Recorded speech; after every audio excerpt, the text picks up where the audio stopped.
ചെറിയ പെരുന്നാൾ ദിനത്തിൽ ലഹരിയുടെ ഉപയോഗത്തിനെതിരെ ശക്തമായ സന്ദേശവുമായി പെരുവയൽ മഹല്ല് കമ്മിറ്റി ലഹരിവിരുദ്ധ റാലിയും പ്രതിജ്ഞയും സംഘടിപ്പിച്ചു.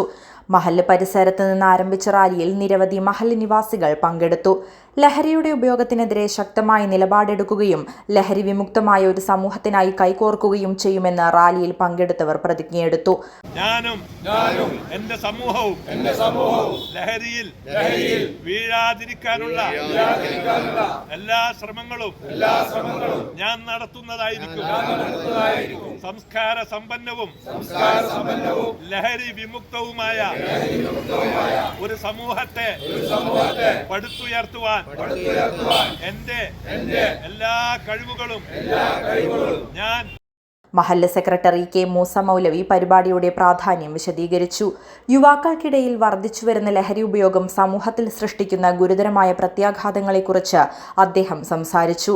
ലഹരി വിമുക്തമായ ഒരു തലമുറയെ വാർത്തെടുക്കേണ്ടതിന്റെ ആവശ്യകത അദ്ദേഹം എടുത്തു പറഞ്ഞു. ലഹരി ഉപയോഗത്തിനെതിരെ ബോധവൽക്കരണം നടത്തേണ്ടതിന്റെ ആവശ്യകതയും പരിപാടിയുടെ പ്രാധാന്യവും പങ്കെടുത്തവർ എടുത്തു പറഞ്ഞു. മഹല്ല് കമ്മിറ്റിയുടെ ഈ പ്രവർത്തനം സമൂഹത്തിന് മാതൃകയാണെന്നും അവർ അഭിപ്രായപ്പെട്ടു.